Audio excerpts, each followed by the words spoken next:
اللہم صلی علی الحمدللہ رب العالمین والصلاة والسلام علی سید المرسلین اما بعد فاعوذ باللہ من الشیطان الرجیم بسم اللہ الرحمن الرحیم پڑھیے الصلاة والسلام علیک یا رسول اللہ وعلی آلک واصحابک یا حبیب اللہ الصلاۃ والسلام علیک یا نبی اللہ وعلی آلک واصحابک یا نور اللہ۔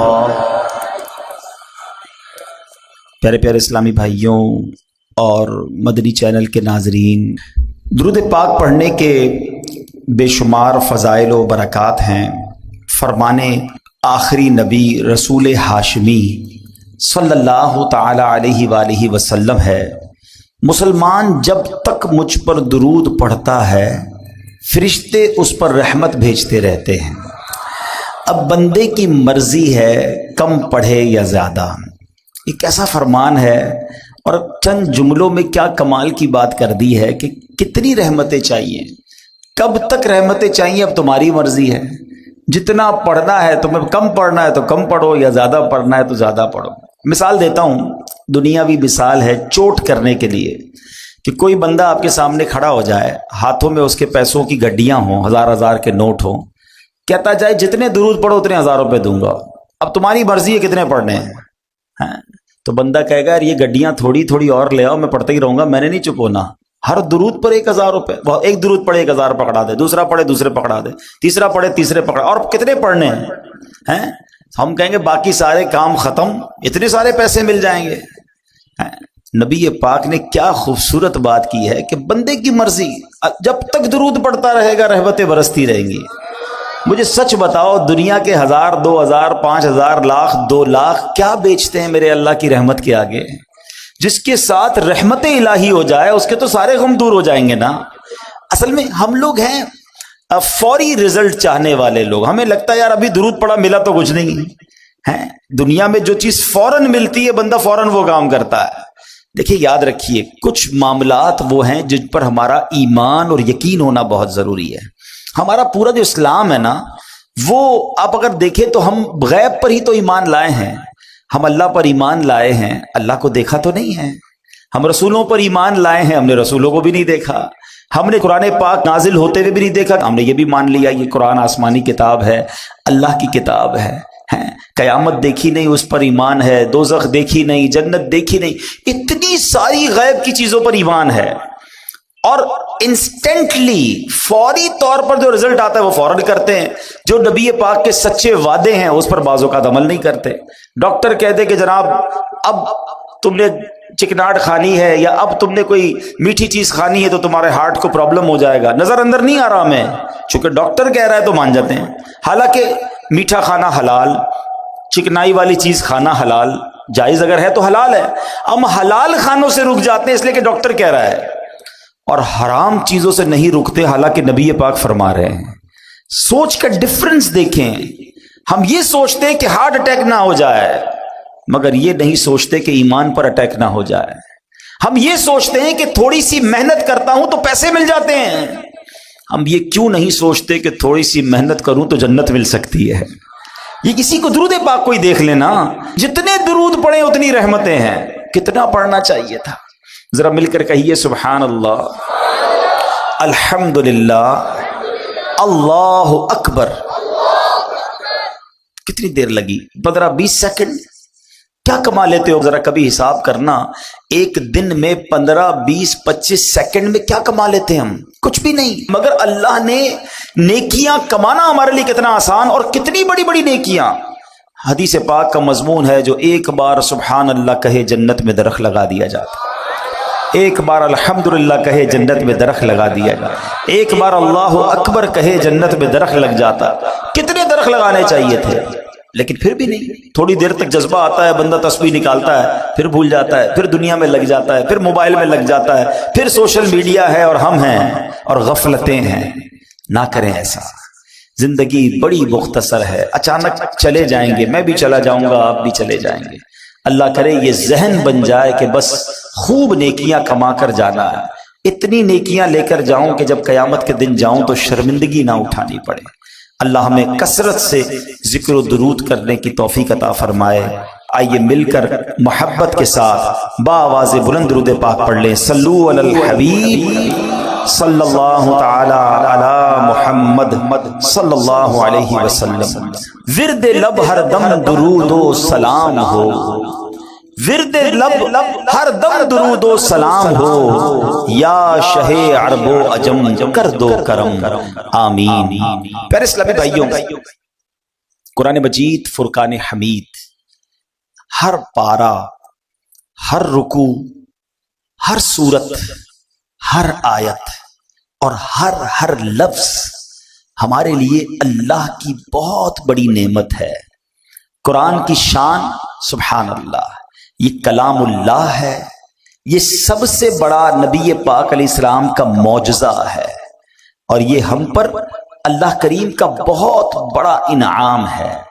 قرآن کے اتنے فضائل ہیں کہ میں ساری رات اگر صرف قرآن کی فضیلتیں ہی بیان کرتا رہوں تو ختم نہیں ہوگا، مگر ایک جملہ مولائے کائنات شیر خدا کرم اللہ تعالی وجہ الکریم کا اتنا کمال کا ہے کہ جس کو کہتے ہیں دل کے تار چھیڑ دیتا ہے۔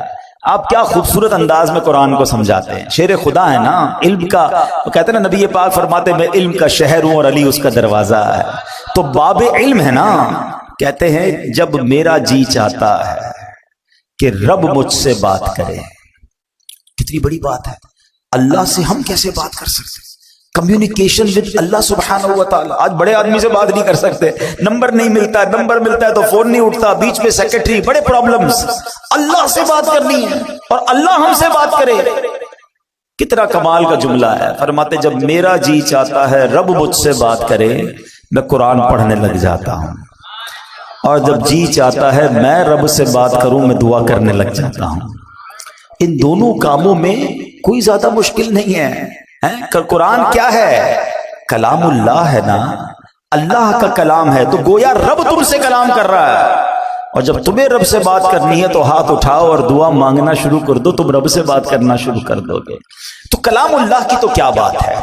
آج کلام الہی کے ایک سورت، یعنی میں بتانا یہ چاہ رہا ہوں کہ قرآن مجید فرقان حمید کا ہر لفظ، ہر آیت اور ہر سورت کیا کمال کا معنی رکھتی ہے اور کتنے شاندار میسیجز ہیں۔ آج قرآن پاک کی ایک بڑی مختصر سورت ہے، مگر اس سورت میں ہمارے لیے کیا کیا میسیجز ہیں اور کیسا دل ہلا دینے والا پیغام ہے، آئیے آج وہ آپ کو بتاتا ہوں۔ خادم مصطفیٰ صحابی رسول حضرت انس بن مالک رضی اللہ تعالیٰ عنہ فرماتے ہیں کہ پیارے آقا مکی مدنی مصطفیٰ صلی اللہ تعالی علیہ وآلہ وسلم کی مبارک عادت تھی کہ اگر کوئی صحابی 3 دن تک بارگاہ رسالت میں حاضر نہ ہوتے تو آپ ان سے متعلق پوچھتے کہ وہ کہاں ہیں، اور اگر وہ سفر پر ہوتے تو ان کے لیے دعا فرماتے، اگر مدینہ پاک میں ہوتے تو ان سے ملاقات کے لیے تشریف لے جاتے، اگر کوئی صحابی بیمار ہوتے تو میرے آقا ان کی عیادت کے لیے تشریف لے جاتے۔ ایک بار کا واقعہ کہ ایک انصاری صحابی رضی اللہ تعالیٰ 3 دن تک بارگاہ رسالت میں حاضر نہ ہوئے۔ نبی پاک علیہ الصلوۃ والسلام نے صحابہ سے پوچھا کہ وہ کہاں ہیں، نظر نہیں آ رہے۔ کہا حضور وہ تو شدید بیمار ہیں۔ یہ خبر سن کر سردار انبیاء محبوب خدا صلی اللہ تعالی علیہ وآلہ وسلم نے حضرت ابوبکر صدیق اور حضرت عمر فاروق اور چند دیگر صحابہ کو لیا اور ان کی عیادت کے لیے تشریف لے گئے۔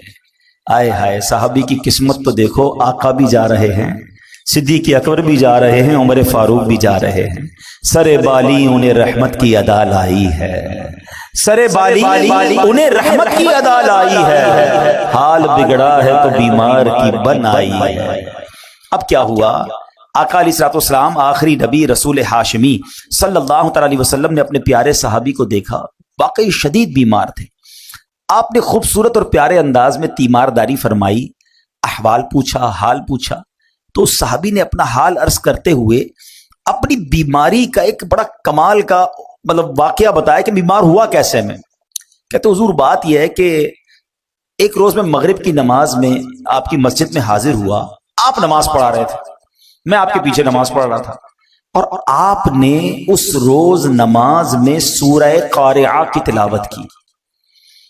قرآن پاک کے 30ویں پارے میں یہ سورت ہے سورہ قارعہ. حضور آپ نے تلاوت کی. اس تلاوت کو سن کر نمازی کے اندر مجھ پر ایسا خوف خدا کا غلبہ ہوا، میں نے دعا کی اے اللہ مجھے دنیا ہی میں آزمائش میں ڈال دے، آخرت میں آزمائش میں نہ ڈالنا. حضور بس وہ دعا کرنا ہے اور میری ایسی حالت ہو گئی ہے، میں بیماری میں آ گیا ہوں، آزمائش میں آ گیا. اللہ اکبر. میرے آقا کیا پیارے آقا ہیں. نبی پاک علیہ الصلوۃ والسلام فرماتے ہیں کہ تم نے برا کیا، یہ بات درست نہیں ہے. کیا یہ درست نہیں تھا کہ تم اللہ عز و جل سے دنیا کی بھی بھلائی مانگتے اور آخرت کی بھی بھلائی مانگتے اور جہنم سے بچنے کی دعا بھی کرتے؟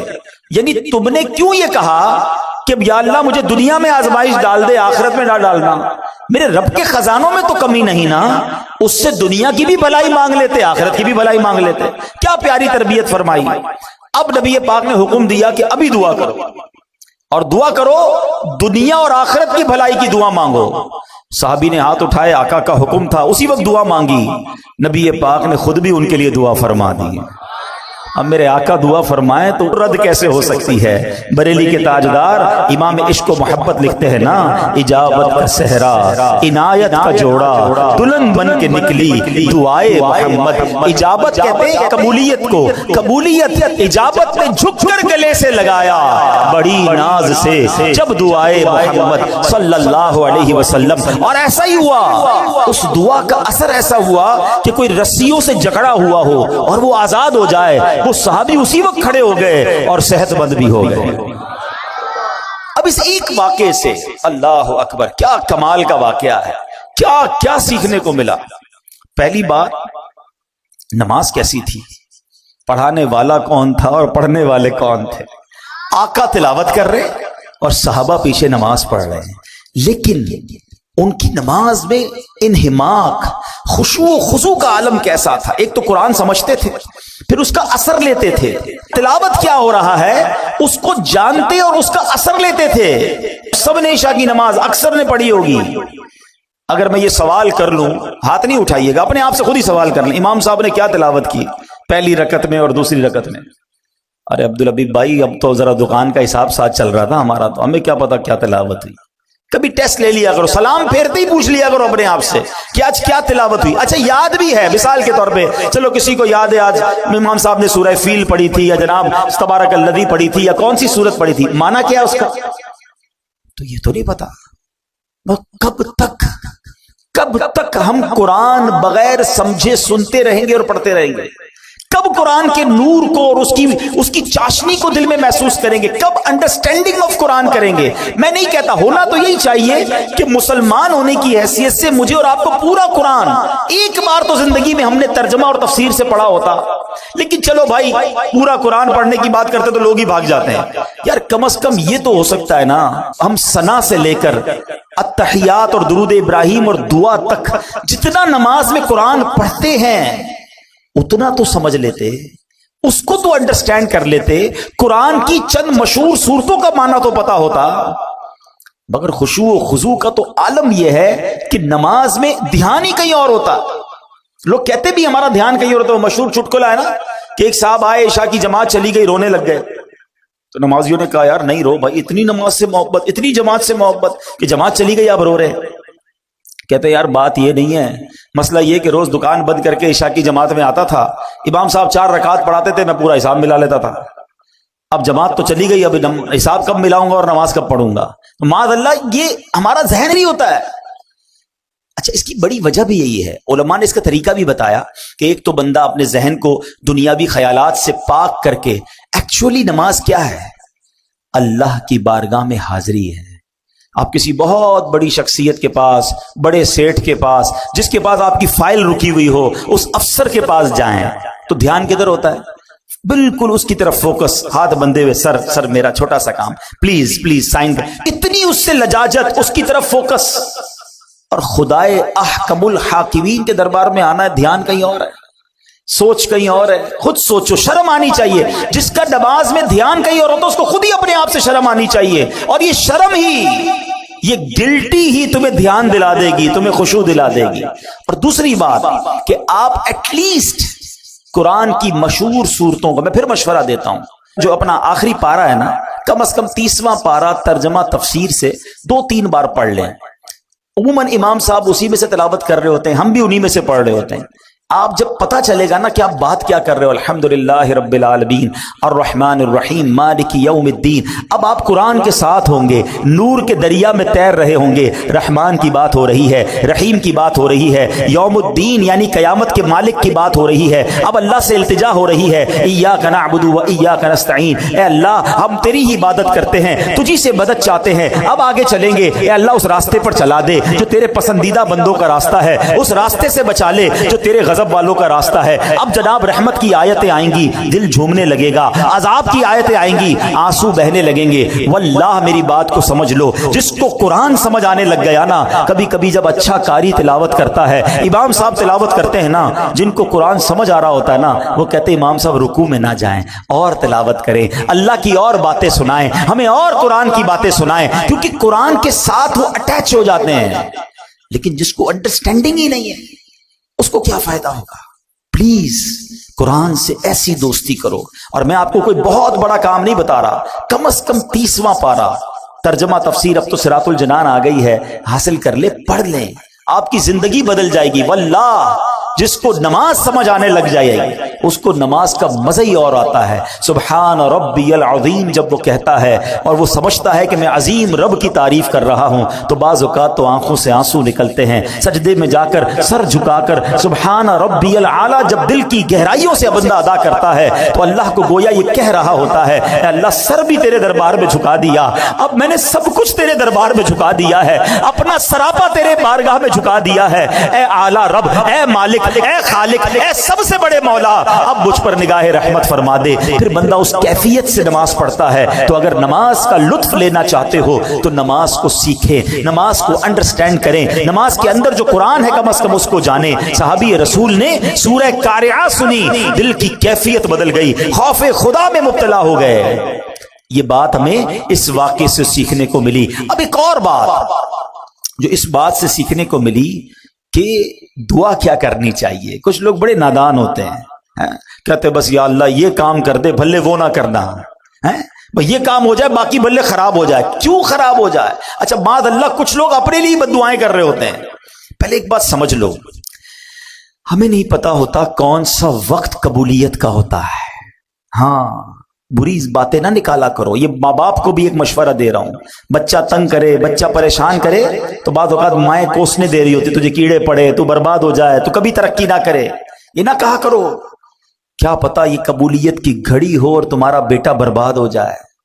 اچھی بات، اللہ کی بارگاہ میں اچھی باتیں اور اچھی دعائیں کرنی چاہیے، اور اپنے لیے بھی ایسے ہی کیا کریں۔ کیسی دعا کر دی کہ یا اللہ دنیا میں آزمائش میں ڈال دے، آخرت میں مت ڈالنا۔ ارے میرے رب کے خزانے بہت بڑے، اس سے مانگو نا، ربنا آتنا فی الدنیا حسنہ وفی الآخرۃ حسنہ وقنا عذاب النار، اے اللہ دنیا بھی اچھی کر دے، آخرت بھی اچھی کر دے، عذاب قبر سے بھی بچا لے۔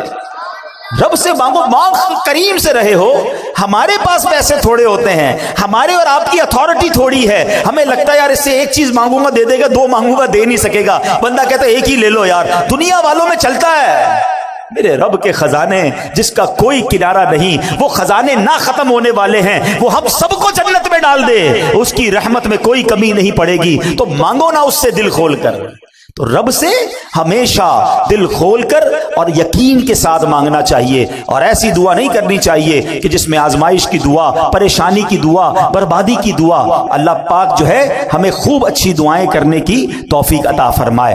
اب آتے ہیں اس سورہ قاریہ میں تھا کیا ایسا کہ صحابی رسول اتنے خوف زدہ ہو گئے ہیں۔ اب ذرا اس سورہ قاریہ کے بارے میں جانتے ہیں، اور اس سے آپ کو ایک اور بات بھی سیکھنے کو ملے گی کہ جب ایک سورت میں اتنا کچھ ہے تو جو پورا قرآن سمجھ رہا ہوگا، پورا قرآن پڑھے گا، تو اس کے دل میں کیسی کیسی باتیں، کیسے کیسے خزانے آنا شروع ہو جائیں گے۔ سورہ قاریہ جو ہے، یعنی جس مبارک سورت کی تلاوت انصاری صحابی نے زبان مصطفیٰ سے سنی، ان پر خوف خدا کا غلبہ ہوا۔ یہ قرآن کریم کی مختصر صورتوں میں سے ہے، 30ویں پارے میں ہے، اس میں ایک رکوع ہے اور 11 آیتیں، بس صرف 11 آیات تلاوت کرو تو 2 منٹ میں پوری ہو جاتی ہے۔ اور اس سورت میں قیامت کی ہولناکیوں کو بیان کیا گیا ہے، اور سورہ قاریہ کے مضامین کے لحاظ سے 3 حصے بنتے ہیں۔ نمبر 1 قیامت کی ہولناکیوں کا بیان ہوا، دوسرے حصے میں اس بات کا بیان ہوا کہ جب قیامت آئے گی تو اس وقت دنیا کی کیا حالت ہوگی، ایٹماسفیئر کیسا ہوگا، اور تیسرے حصے میں قیامت کے اختتام کا بیان ہے کہ امتحان کیسے ہوگا، اس سینیریو میں جب لوگوں کا ایگزام ہوگا تو وہ کیسے ہوگا۔ صرف 11 آیتوں میں رب نے قیامت کا نقشہ بھی کھینچ دیا اور کیا ہوگا اس میں یہ بھی بتا دیا۔ اب ذرا غور سے دل تھام کر، اللہ کرے کہ ہم پر بھی اس صحابی رسول کی کیفیت کا صدقہ نصیب ہو، اور ہم قرآن سنیں اور اللہ کے خوف سے بھی لرزہ کریں جب بھیانک، خوفناک اور عذاب کی باتیں ہوں۔ اللہ قرآن میں فرماتا ہے، بسم اللہ الرحمن الرحیم، القارعۃ ما القارعۃ وما ادراک ما القارعۃ۔ القارعہ، اس کا ترجمہ کیا اعلیٰ حضرت نے دل دہلانے والی۔ مل قارعہ، کیا وہ دل دہلانے والی؟ وما ادراک مل قارعہ، اور تم نے کیا جانا کیا ہے وہ دل دہلانے والی؟ 3 بار ایک ہی بات، القارعۃ مل قارعہ وما ادراک مل قارعہ۔ علماء بڑا پیارا اس میں جواب دیتے ہیں کہ قرآن کا ایک بہت خوبصورت اسلوب ہے، اسٹائل ہے قرآن کا، کہ جب کسی بات پر انفسائز کرنا ہوتا ہے، تاکید دلانی ہوتی ہے، توجہ درکار ہوتی ہے، تو قرآن یہ انداز اختیار کرتا ہے۔ کلام اللہ کا یہ انداز ہے کہ لوگ خوب توجہ کریں، دیکھو بڑی اہم بات ہونے جا رہی ہے۔ اسی طرح کا انداز آپ کو سورہ قدر میں ملتا ہے، انا انزلناہ فی لیلۃ القدر وما ادراک ما لیلۃ القدر۔ قرآن خود پوچھتا ہے، بتاؤ تم نے کیا جانا لیلۃ القدر کیا ہے؟ پھر قرآن اس کے بعد خود ہی بتاتا ہے، قرآن گویا بتاتا ہے کہ لیلۃ القدر کیا ہے۔ بالکل اسی طرح یہاں یہ انداز ہے کہ تم نے کیا جانا، کیا ہے دل دہلانے والی۔ اب القارعہ کس کو کہتے ہیں؟ مفسرین لکھتے ہیں کہ قارعہ قیامت کے ناموں میں سے ایک نام ہے۔ یہ لفظ کرعن سے بنا ہے، ایک چیز کو دوسری چیز پر اس زور سے مارا جائے کہ اس سے گرجدار آواز پیدا ہو، اس کو کرعن کہتے ہیں۔ یہ آواز جتنی زوردار، اتنی دل دہلانے والی ہوتی ہے۔ اگر آدمی غفلت میں ہو، اپنے دھیان میں بیٹھا ہو اور اچانک کوئی آواز آ جائے، مثال کے طور پہ اللہ نہ کرے کچھ زوردار دھماکہ سنائی دے، ہمارا دھیان کہیں اور ہو، فوراً انسان گھبرا جاتا ہے۔ گاڑی میں جا رہا ہے، کوئی بڑا ہارن بجا دے، بندہ ہل جاتا ہے۔ اچانک آنے والی آواز جو ہے وہ دل دہلا دیتی ہے۔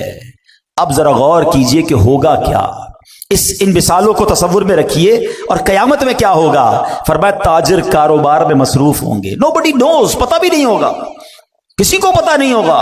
تاجر کاروبار میں مصروف ہوں گے، خواتین گھر کے کام کاج میں مصروف ہوں گی، کسان کھیتوں میں مصروف ہوں گے، کوئی کھانا کھا رہا ہوگا، کوئی اپنے دوستوں کے ساتھ باتیں کر رہا ہوگا۔ اس وقت اچانک ایک زوردار زلزلہ برپا ہوگا، پوری زمین ہل جائے گی، آسمان پھٹ جائیں گے، ستارے بارش کی طرح زمین پر جھڑ پڑیں گے، بلند و بالا پہاڑ ٹوٹ جائیں گے، بڑے بڑے سیارے آپس میں ٹکرا کر ریزہ ریزہ ہو جائیں گے۔ ذرا تصور تو کیجئے وہ کیسا ہولناک دھماکہ ہوگا، کیسا زلزلہ ہوگا، اس وقت دل کیسے دہل جائیں گے، کیسی بدحواسی ہوگی۔ اور یہ دن آنا ہے، قرآن نے ایک اور جگہ اس کو بیان کیا، ان زلزلۃ الساعۃ شیء عظیم یوم ترونها تذہل کل مرضعۃ عما ارضعت وتضع کل ذات حمل حملها وترى الناس سقارا وما هم بسقارا۔ قرآن کیا کہتا ہے سنو، بے شک قیامت کا زلزلہ بہت بڑی چیز ہے، جس دن تم اسے دیکھو گے تو حالت یہ ہوگی کہ ہر دودھ پلانے والی اپنے دودھ پیتے بچے کو بھول جائے گی، ماں دودھ پیتے بچے کو بھول جائے، اتنی گھبراہٹ ہوگی۔ ہر حمل والی اپنا حمل ڈال دے گی، جس کا حمل ہوگا نا پریگننٹ ہوگی، اس کا حمل گر جائے گا، اتنا خطرناک وہ خوف ہوگا۔ فرمایا تو لوگوں کو دیکھے گا جیسے نشے میں ہیں، حالانکہ وہ نشے میں نہیں ہوں گے، بدحواسی ہوگی، گھبراہٹ ہوگی۔ یہ قیامت کا سینیریو ہے، یہ قیامت کا حال ہوگا، یہ ہے قارعہ۔ جبھی قرآن کہتا ہے وما ادراک مل قارعہ، تم نے کیا جانا، تمہیں کیا معلوم قارعہ کیا ہے۔ اب ذرا غور کیجئے گا، قرآن نے صرف 3 آیتوں میں ایک منظر کشی کی، کوسچن کریٹ کیا۔ اب قرآن بتا رہا ہے ہوگا کیا، سنو اس دن سینیریو کیا ہوگا، گھبراہٹ کیسی ہوگی۔ یوم یکون الناس کالفراش المبثوث، قرآن کہتا ہے جس دن آدمی پھیلے ہوئے پروانوں کی طرح ہوں گے۔ آپ نے دیکھا ہوگا جب بارشیں وغیرہ ہوتی ہیں تو پروانے آتے ہیں، بارشوں میں زیادہ آتے ہیں، اور وہ چھوٹے چھوٹے کیڑے کی طرح ہوتے، اڑتے مکھی کی طرح، اور کوئی ادھر جا رہا ہوتا ہے، کوئی ادھر جا رہا ہوتا ہے، کوئی ٹکرا کے گر رہا ہوتا ہے، لائٹ سے ٹکرا رہے ہوتے ہیں، کوئی ڈائریکشن نہیں ہوتی ہے، ادھر ادھر بدحواسی ہوتی ہے پروانوں میں۔ قرآن نے مثال دی کہ لوگ ایسے ہوں گے جیسے پروانے، کوئی ادھر بھاگ رہا ہوگا، کوئی ادھر بھاگ رہا ہوگا، ہر کوئی گھبرایا ہوا ہوگا، بالکل ہوش و حواس نہیں ہوگا۔ یہ تو لوگوں کا حال ہوگا۔ اب قرآن اگلی آیت میں کہتا ہے وَتَكُونُ الْجِبَالُ كَالْعِهْنِ الْمَنْفُوشِ، یہ پہاڑ جو ہے نا دنیا کی طاقتور ترین چیز ہے۔ آپ نے دیکھا ہوگا کتنے بڑے بڑے پہاڑ ہیں، اتنے دیو ہوئکل جس کو کہا جاتا ہے پہاڑ، یہ پہاڑ ہلاؤ تو ہلتے نہیں ہیں، کتنے سال لگتے ہیں پہاڑ کو توڑنے میں۔ ہمارے سائیڈ ایریا وغیرہ میں پہاڑوں کو توڑ کے روڈ بنائے گئے تو ہم دیکھتے تھے سالوں لگتے تھے، ڈائنامٹ سے اڑانا پڑتا تھا، مگر تھوڑا سا حصہ ہلتا ہے اس کا۔ مگر اللہ فرماتا ہے جب قیامت کا زلزلہ آئے گا نا تو یہ پہاڑ پتہ ہے کیسے ہو جائیں گے، وَتَكُونُ الْجِبَالُ كَالْعِهْنِ الْمَنْفُوشِ، کہ کہا پہاڑ رنگ برنگی دھنکی ہوئی اون کی طرح ہو جائیں گے۔ یہ ہمارے علاقے میں بھی آپ نے دیکھا ہوگا، وہ رضائی بنانے والے کو، رضائی بنانے والا آپ نے دیکھا ہوگا ڈنڈی مارتا ہے رضائی پہ جب بنا رہا ہوتا، تو اون جو ہے نا، اون روئی وہ اڑتی ہے۔ قرآن کہتے ہیں جیسے یہ روئی اڑتی ہے نا، ایسے پہاڑ اڑ رہے ہوں گے۔ صرف 2 آیتوں میں ہمارے سامنے قیامت کا نقشہ آ گیا کہ لوگ بدحواس ہوں گے، یوم یکون الناس کالفراش المبثوث، اور پہاڑ کیسے ہوں گے، وَتَكُونُ الْجِبَالُ كَالْعِهْنِ الْمَنْفُوشِ، کہ پہاڑ تو اون کی طرح اڑ رہے ہوں گے۔ اب ہمارا کیا ہوگا؟ یہی خوف بہت تھا نا؟ نہیں، ابھی تو بات شروع ہوئی ہے۔ اب ذرا انڈرسٹینڈ کرو بات کو۔ اللہ نہ کرے کوئی اچانک آفت آ جائے، کوئی ٹینشن آ جائے، زلزلہ آ جائے اور آپ بھاگ رہے ہوں، اور کوئی بندہ آپ کو روکے، یار رکو ذرا بتاؤ تم نے آج دن کیسے گزارا ہے، تو آپ کہیں گے اللہ کے بندے حالت دیکھ رہے ہو، اتنی بڑی ٹینشن میں تم مجھ سے سوال کر رہے ہو۔ مگر سنو، اتنے خطرناک ماحول میں ہم سب سے سوال کیے جائیں گے، 1-2 دن کے لیے نہیں، پوری زندگی کا حساب بھی اسی حالت میں دینا ہوگا۔ اب آگے قرآن کیا کہتا ہے، سنو، اللہ اکبر۔ میں آگے آیت لے جانے سے پہلے ذرا مزید قیامت کیسے آئے گی، میرے آقا مدینے والے مصطفیٰ صلی اللہ تعالیٰ علیہ وسلم نے بڑی ڈیٹیل میں صحابہ کرام کو بتایا۔ آقا علیہ الصلوۃ والسلام فرماتے ہیں بے شک اللہ پاک نے زمین و آسمان بنانے کے بعد سور کو بنایا اور حضرت اسرافیل علیہ السلام کو عطا فرما دیا۔ ہم نے یہ بچپن سے سنا ہے کہ حضرت اسرافیل سور پھونکیں گے، آج ڈیٹیل میں سن لو وہ سور ہے کیا اور وہ کتنا بڑا ہے۔ تو حضرت اسرافیل کے بارے میں نبی پاک فرماتے ہیں کہ حضرت اسرافیل سور کو اپنے منہ میں لیے ہوئے ہیں اور عرش الہی کی طرف دیکھ رہے ہیں کہ اور انتظار میں ہیں کہ سور پھونکنے کا کب حکم دیا جاتا ہے، یعنی وہ ریڈی بیٹھے ہیں، تیار ہیں، جب رب کی طرف سے حکم آنا ہے حضرت اسرافیل نے سور پھونک دینی ہے۔ حضرت ابو ہریرہ فرماتے ہیں میں نے عرض کی یا رسول اللہ صلی اللہ تعالی علیہ وسلم یہ سور ہے کیا؟ کیا بات ہے صحابہ کرام کی، اتنے سوالات کر لیے، اتنے ڈیٹیل کوسچن کر لیے، ہمیں سمجھنا آسان ہو گیا۔ سنو نبی پاک فرماتے ہیں آج ڈیٹیل میں سمجھ لو۔ آقا نے فرمایا ایک نورانی سینگ ہے۔ عرض کی گئی حضور کتنا بڑا ہے؟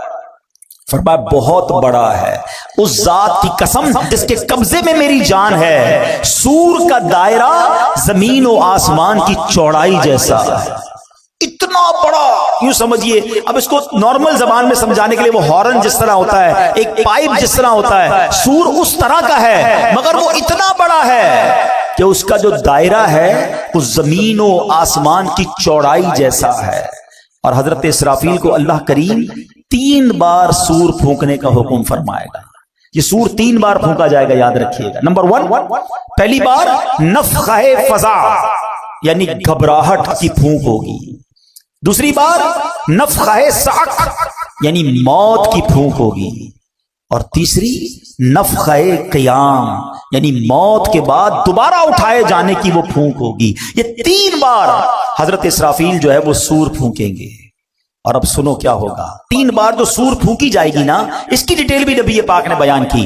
فرمایا اللہ پاک حضرت اسرافیل کو جب پہلی بار سور پھونکنے کا حکم دے گا نا، اس کو فرمائے گا انفخ نفخۃ الفزع یعنی گھبراہٹ کی پھونک مارو۔ حضرت اسرافیل علیہ السلام پھونک ماریں گے۔ اب جب اس کی ہولناک آواز آئے گی نا، تو زمین و آسمان والے گھبرا اٹھیں گے۔ اللہ جسے محفوظ فرمائے، باقی لوگ گھبرا اٹھیں گے۔ اللہ پاک کے حکم سے حضرت اسرافیل اس آواز کو، اس پھونک کو اور لمبا کریں گے۔ اب اس کی ہولناکی سے پہاڑ ہلنے لگیں گے، بادل چلتے ہیں ایسے پہاڑ چلنے لگیں گے، ریزہ ریزہ ہو جائیں گے، شدید زلزلہ طاری ہو جائے گا، جیسا کہ اللہ پاک فرماتا ہے یوم ترجف الراجفہ تتبعها الرادفہ قلوب یومئذ واجفہ، جس دن تھر تھرانے والی تھر تھر آئے گی، اس کے پیچھے آئے گی پیچھے آنے والی، دل اس دن خوف زدہ ہو جائیں گے۔ ایک جگہ نہیں، قرآن میں جگہ جگہ قیامت کی منظر کشی کی گئی ہے، قیامت کا حال بیان کیا گیا ہے۔ نبی پاک علیہ السلام نے مزید فرمایا کہ اس وقت زمین سمندر میں پھنسی ہوئی اس کشتی کی طرح ہوگی جسے سمندر کے تھپیڑے لگتے ہیں، کشتی کے سوار کبھی اوندھے گرتے ہیں۔ اس وقت دودھ پلانے والیاں دودھ پیتے بچوں کو بھول جائیں گی، حمل والیوں کے حمل گر جائیں گے، بچے دہشت کے سبب بوڑھے ہو جائیں گے، شیطان زمین کے کناروں کی طرف بھاگیں گے، فرشتے مار کے انہیں پھر زمین کی طرف ڈال دیں گے۔ عجب بحران ہوگا، لوگ ادھر سے ادھر بھاگ رہے ہوں گے، ایک دوسرے کو پکار رہے ہوں گے۔ ابھی لوگ اسی حال میں ہوں گے کہ زمین پھٹ جائے گی۔ اب لوگوں پر ایسی کیفیت اور خوف اور دہشت طاری ہوگی کہ اللہ پاک کی بہتر جانتا ہے۔ سنو، آسمان بھی گلی ہوئی چاندی کی طرح پھٹ جائے گا، سورج اور چاند بے نور ہو جائیں گے، اور آسمان کو اس کی جگہ سے کھینچ لیا جائے گا۔ یہ پہلی سور پھونکنے کے بعد حال ہوگا، اور یہ نبی پاک صحابہ کو بتا رہے ہیں۔ اب دوسری سور پھونکنے کا وقت آئے گا۔ آقا فرماتے ہیں کہ اللہ پاک جب تک چاہے گا لوگ اس آفت میں، اس پریشانی میں مبتلا ہوں گے، پھر اللہ پاک حضرت اسرافیل علیہ السلام کو پھر نفخہ صعق یعنی سور میں موت کی پھونک مارنے کا حکم فرمائے گا۔ اس بار سور پھونکنے کے بعد آسمان والوں اور زمین والوں پر موت طاری ہو جائے گی۔ ہاں، جسے اللہ پاک چاہے گا اسے اس وقت موت نہیں آئے گی۔ اب ذرا خوبصورت کہتے نا اللہ کی، جس کو کہتے نا حاکمیت، رب کا جبار ہونا، قہار ہونا، مالک ہونا۔ اب ذرا الفاظ سنیے گا حدیث کے، ہلا دیتے ہیں، رونگٹے کھڑے کر دیتے ہیں الفاظ۔ سنو، اب حضرت ملک الموت اللہ رب العالمین کی بارگاہ میں عرض کریں گے یا رب، آسمان والے اور زمین والے تو سب موت کے گھاٹ اتر چکے، مگر جسے تو نے زندہ رکھا، اللہ پاک جانتا ہے، وہ تو خوب جانتا ہے کون زندہ ہے۔ فرمائے گا بتاؤ کون کون زندہ ہے؟ حضرت ملک الموت کہیں گے یا رب تو زندہ ہے اور تجھے کبھی موت نہیں آنی، تیرے سوا عرش اٹھانے والے فرشتے بھی زندہ ہیں، حضرت جبرائیل، حضرت میکائیل بھی زندہ ہیں۔ حضرت اسرافیل کہیں گے مولا میں بھی زندہ ہوں۔ اب حضرت جبرائیل اور حضرت میکائیل پر بھی موت طاری کر دی جائے گی، وہ بھی موت کا مزہ چکھیں گے۔ پھر ملک الموت عرض کریں گے اے مالک، جبرائیل اور میکائیل بھی موت کا ذائقہ چکھ چکے۔ اللہ فرمائے گا اب کون زندہ ہے؟ حضرت اسرافیل کہیں گے مولا تو زندہ ہے جسے کبھی موت نہیں آنی، اور مولا عرش اٹھانے والے فرشتے زندہ ہیں اور میں زندہ ہوں۔ اللہ اکبر، پہلے عرش اٹھانے والے فرشتوں پر موت طاری کی جائے گی، اور پھر ملک الموت جو آخری بچیں گے ان پر بھی موت طاری کر دی جائے گی۔ اب کوئی نہیں ہوگا، اب دنیا میں کوئی باقی نہیں ہوگا، اور وہی رب واحد قہار باقی ہوگا۔ وہ بے نیاز ہے، اس کا کوئی باپ نہ اس کا کوئی بیٹا، وہی اول ہے وہی آخر ہے۔ اور اب اللہ کیا فرمائے گا؟ اچھا اللہ اس وقت جو فرمائے گا نا وہ بھی رب نے قرآن میں بیان کر دیا ہے. کاش قرآن پڑھنے والے بن جاتے ہیں. سب کچھ موجود ہے قرآن میں. اللہ پتہ ہے کیا فرمائے گا؟ لمن الملک اليوم. آج کس کی بادشاہی ہے؟ اللہ اکبر. ان جملوں کی ہیبت کو اگر سمجھو نا، اللہ فرما رہا ہے جب دنیا میں کوئی باقی نہیں ہے، ان تمام متکبرین، ان تمام جابرین، ان تمام لوگوں سے خطاب ہوگا جو سمجھتے تھے کہ ہمارے دم قدم سے دنیا قائم ہے، ہم ہیں تو جناب فیصلے ہوتے ہیں، ہماری اتھارٹی ہے. اب اللہ فرمائے گا لمن الملک اليوم. آج کس کی بادشاہی ہے؟ اس وقت کوئی جواب دینے والا ہی نہیں ہوگا. اب اللہ خود ہی جواب ارشاد فرمائے گا، اور وہ جواب بھی قرآن میں موجود ہے. اللہ فرمائے گا للہ الواحد القہار. ایک اللہ جو سب پر غالب ہے. ہائے ہائے ہائے، میرا رب باقی رہنے والا ہے، وہ حی ہے، وہ قیوم ہے.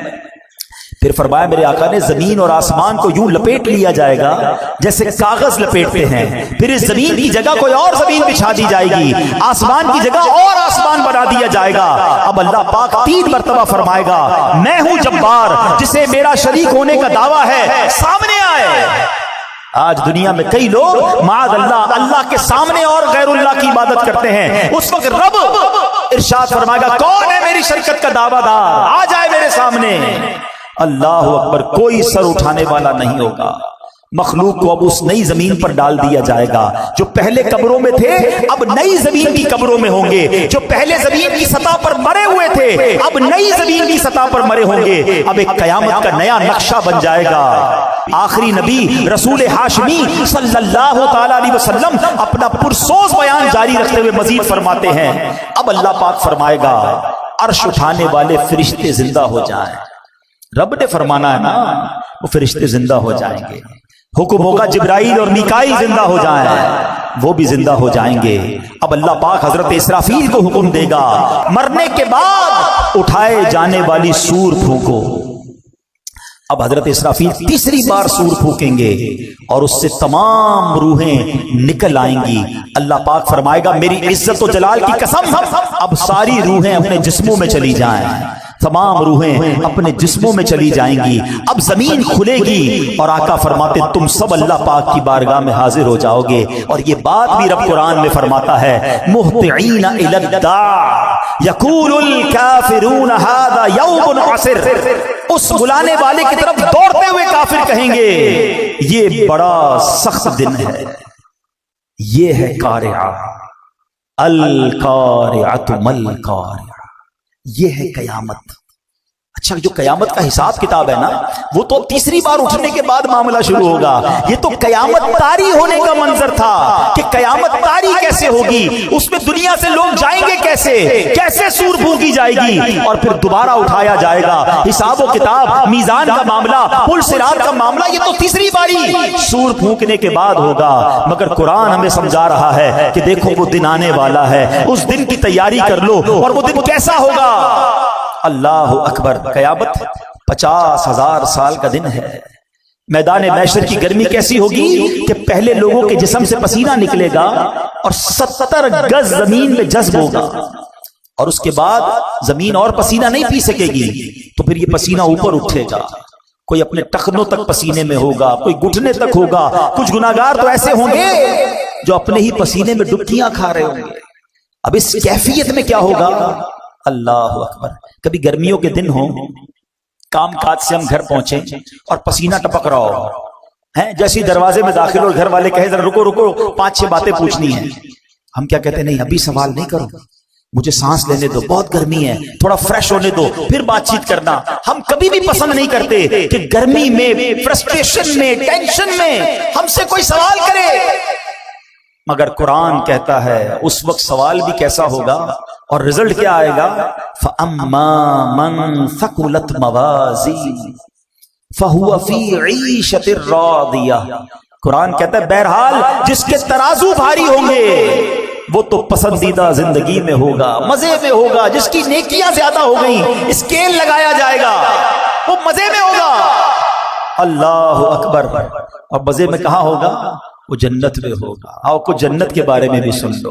بڑی خوفناک باتیں ہوئی ہیں, کچھ دل کو ڈھارس والی باتیں بھی سن لو. جنت وہ مقام ہے جو اللہ نے ایمان والوں کے لیے بنایا ہے. جنت میں وہ نعمتیں ہیں جو کسی آنکھ نے دیکھا نہیں ہے, کسی کان نے سنا نہیں ہے, بلکہ کسی دل کا خیال بھی نہیں گزرا. یہ جو دل کا خیال نہیں گزرا نا, جو پڑھے لکھے سمجھدار ہوں گے میری بات ذرا سمجھیں گے. امیجنیشن کس کو کہتے ہیں؟ بندہ خیال میں تو بہت کچھ سوچ سکتا ہے نا. آج آپ کو کوئی بتاتا ہے یار فلاں محل سونے کا محل ہے اور فلاں ملک کا بادشاہ ہے, اس کے محل میں طرح طرح کی نعمتیں ہیں, تو ہم اس کے بارے میں سوچتے ہیں, انٹرنیٹ پر تصویریں بھی آ جاتی ہیں. مگر اللہ کے حبیب فرما رہے ہیں جنت وہ ہے جس کا سوچ بھی نہیں سکتے ہو.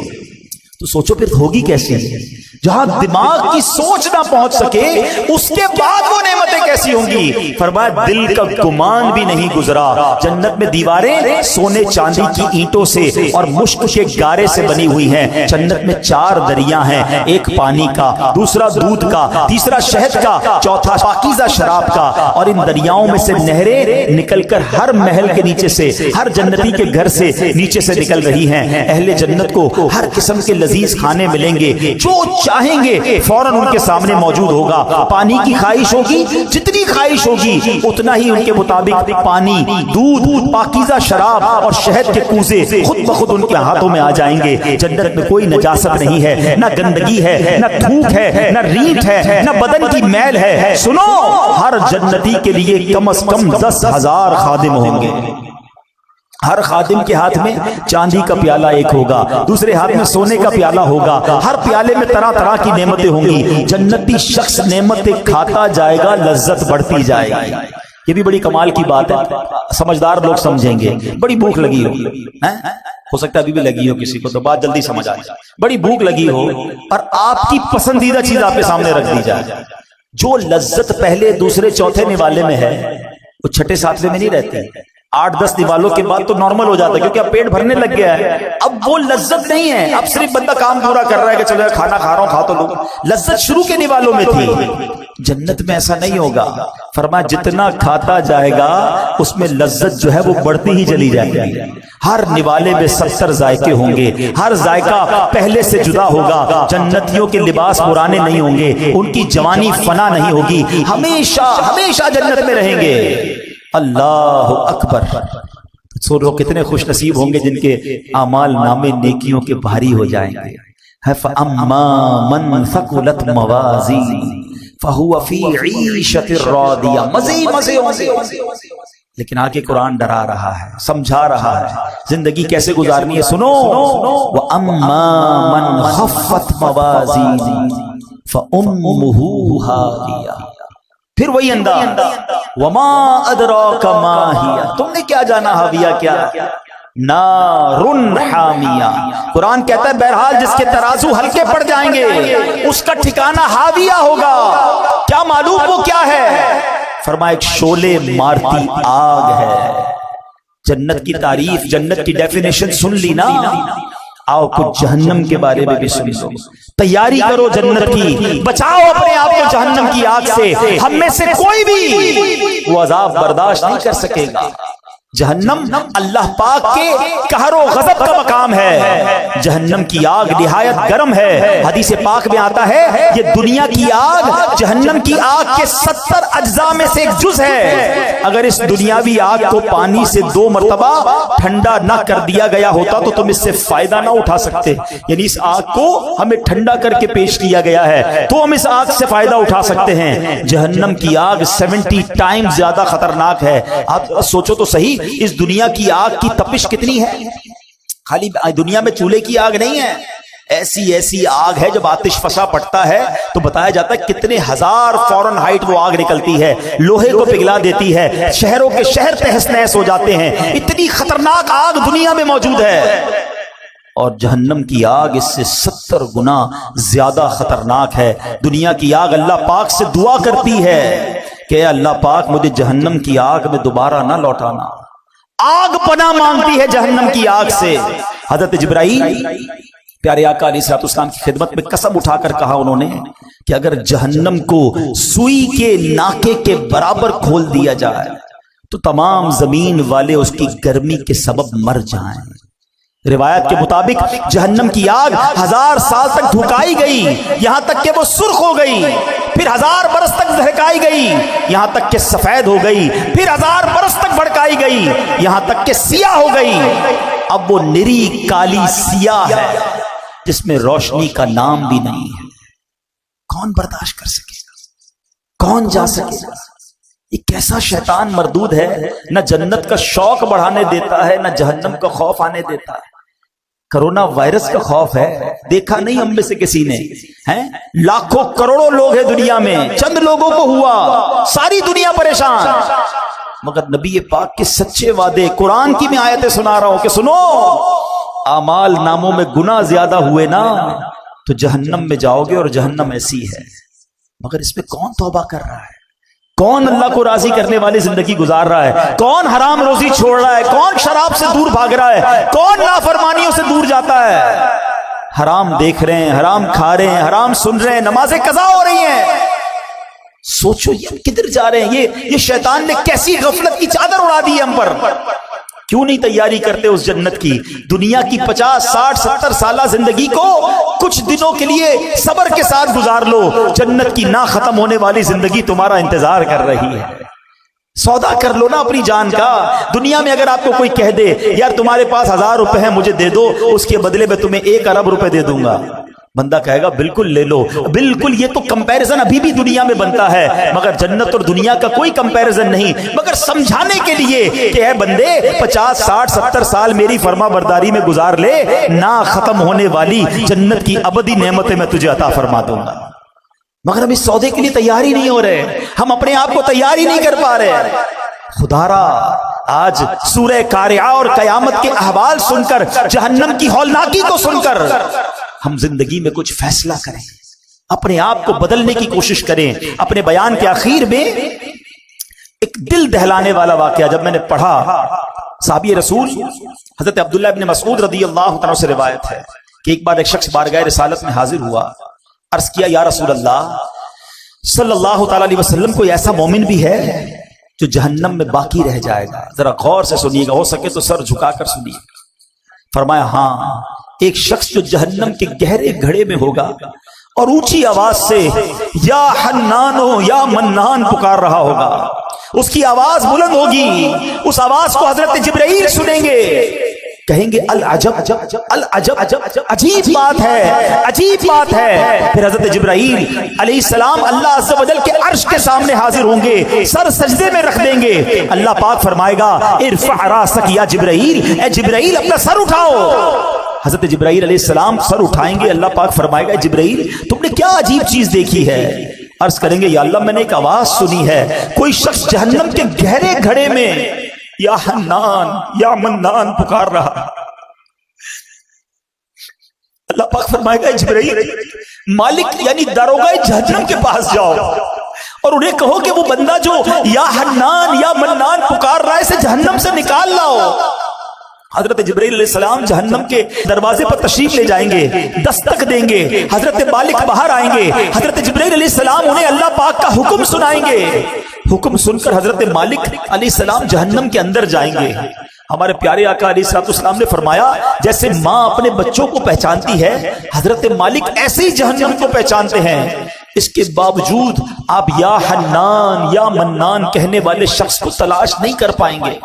باہر تشریف لائیں گے، حضرت جبرائیل سے عرض کریں گے اے جبرائیل جہنم نے گہرا سانس لیا ہے، اس لیے کون سی چیز پتھر ہے، کون سی چیز لوہا ہے اور کون انسان ہے اس کی پہچان نہیں ہو رہی۔ حضرت جبرائیل پھر اللہ کی بارگاہ میں سجدہ کریں گے، اللہ پاک ارشاد فرمائے گا اے جبرائیل سر اٹھاؤ، تم یا حنان یا منان کہنے والے کو کیوں نہیں لائے؟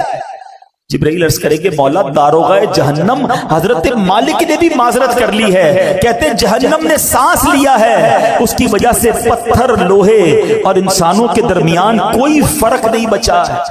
اللہ گویا سبھی جل کر جس کو کہنا کوئلہ بن چکے، کسی چیز کی پہچان نہیں ہو پا رہی ہے۔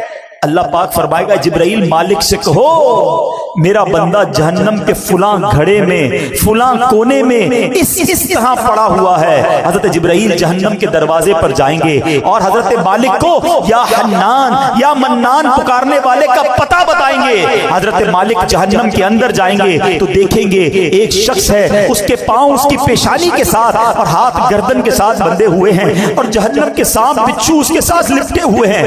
حضرت مالک اس کی زنجیریں توڑ دیں گے اور جہنم سے نکال کر حضرت جبرائیل علیہ السلام کے حوالے کر دیں گے. حضرت جبرائیل اسے عرش الہی کے سامنے لے کر حاضر ہوں گے, سر سجدے میں رکھیں گے. اللہ پاک فرمائے گا اے جبرائیل سر اٹھاؤ.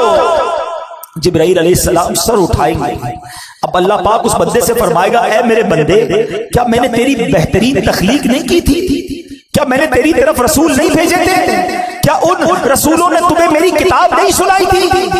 کیا میرے رسولوں نے تجھے نیکی کا حکم نہیں دیا تھا؟ تجھے برائی سے منع نہیں کیا تھا؟ وہ بندہ ساری باتوں کو مانے گا, اقرار کرے گا یا اللہ تو نے میری بہت اعلیٰ تخلیق فرمائی, تیرے رسول بھی تشریف لائے, انہوں نے تیرے احکام بھی سنائے. اللہ پاک فرمائے گا پھر تو نے فلاں گناہ کیوں کیے؟ وہ عرض کرے گا یا اللہ میں نے اپنی جان پر ظلم کیا جس کی سزا میں مجھے جہنم میں ڈال دیا گیا. اللہ اس کے باوجود میری امید نہیں ٹوٹی, مجھے تیری رحمت سے امید تھی, اسی لیے میں یا حنان یا منان پکارتا رہا. مولا تو نے اپنے فضل سے مجھے جہنم سے نکالا ہے, یا اللہ مجھ پر رحم فرما دے. اللہ پاک فرمائے گا اے فرشتوں گواہ ہو جاؤ, میں نے اس بندے پر رحم کیا اور اسے معاف کر دیا. رحمت دا دریا الہی ہر دم بغدہ تیرا, جے قطرہ بخشے میں نے کم بن جاوے میرا. عدل کرے تے تھر تھر کمبن اچھیاں شانہ والے, فضل کرے فضل کرے تو بخشے جا سکے. میں ورگے منہ کالے تجھے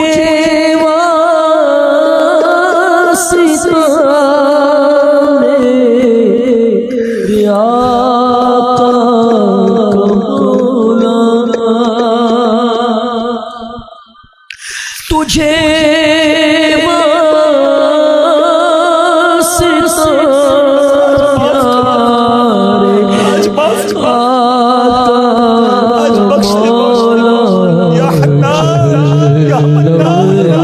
سے مجھے کو بچایا الہی جلوے سے مجھے کو بچایا. اے رب کریم گناہ کر چکے, خطائیں کر چکے, بس آج آؤ میٹھے اسلامی بھائی اللہ سے سچی توبہ کرتے ہیں. دوستی کر لو مالک سے, تو بڑا کریم ہے. دنیا والے نہیں معاف کرتے ہیں. عدالت میں جاؤ نا اور اپنے جرم کا اقرار کرو تو سزا سنائی جاتی ہے. جج یہ نہیں کہتا تم نے مان لیا تو جاؤ معاف کرتا ہوں, مگر میرے رب کی عدالت کے دستور نرالے ہیں. بس مجرم ایک بار مان لے, شرمسار ہو جائے, توبہ کر لے. بڑا کریم ہے. دیکھو نا میں نے اور آپ نے کتنی بار اپنی ماں کی بات نہیں مانی, مگر جب بھی ماں کے پاس گئے اس کے پیر پکڑ لیے, اس کو لجاجت کے ساتھ روتے ہوئے منایا, ماں نے سینے لگایا نا. رب تو کئی ماؤں سے زیادہ چاہنے والا ہے, اس کی رحمت تو چاہتی ہے ہم بخشے جائے. ہم کیسے اس عذاب کو سہ سکیں, ہم جہنم پہ کیسے جا سکیں گے, ہم قیامت کی ہولناکی کیسے برداشت کر سکیں گے. سب ایک ہی طریقہ ہے کہ رب راضی ہو جائے, ورنہ ہمارے پاس کوئی آسرا نہیں ہے, ہمارے پاس اور کوئی طریقہ نہیں ہے. اگر اللہ ناراض ہو گیا نا پھر کچھ بھی نہیں بچے گا, اور رب راضی ہونا چاہیے. اور رب کی رضا یہ ہے کہ بندہ اس سے معافی مانگے, اس سے توبہ کرے اور آئندہ گناہ نہ کرنے کا پکا ارادہ کرے. آؤ میرے پیارے اسلامی بھائیو, قرآن سنا ہے, رب کا کلام سنا ہے. جہاں رب کے غضب کو سنا ہے نا وہ رحمان بھی بڑا ہے, وہ رحیم بھی بڑا ہے. بلدائے بدکار ہوں بے حد زنینوں خار ہوں, بلدائے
آج اس سے دوستی کر لو.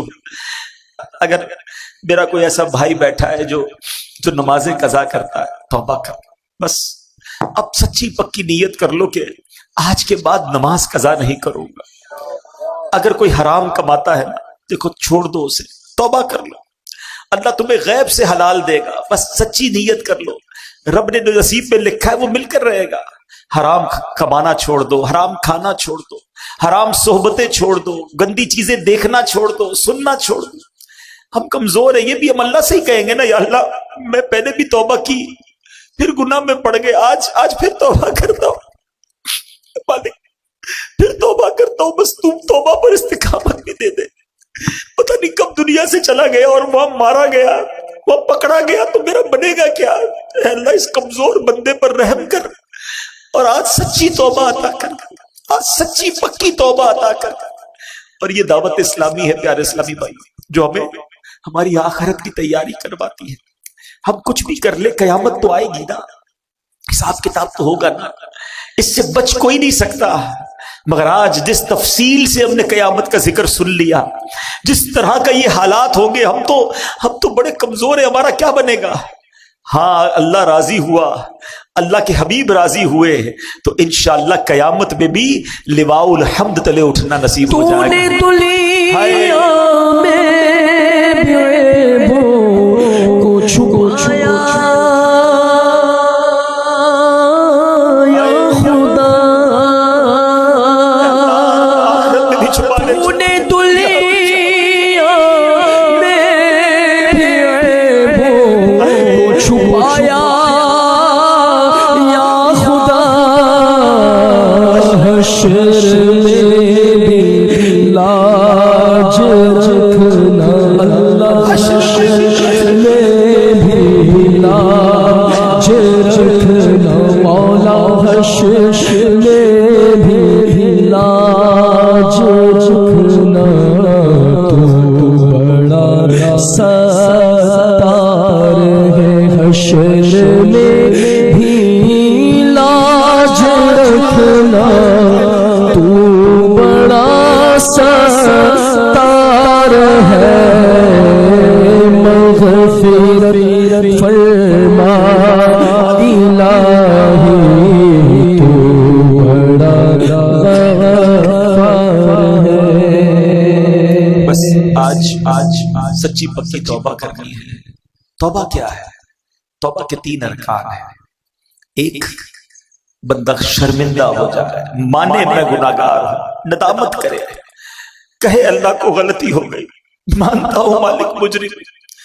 دوسرے نمبر پر اب گناہ نہ کرنے کا پکا ارادہ. تیسرا، اس وقت موجودہ یہ گناہ چھوڑ دے، یہ نہ سوچو کہ میں توبہ کروں گا پھر گناہ کر لوں گا، یہ بھی شیطان کا وار ہے. ہمارا کام توبہ کرنا ہے، انشاءاللہ رب کریم ہمیں توبہ پر استقامت بھی وہی عطا فرمائے گا. اللہ پاک عمل کرنے کی توفیق عطا فرمائے.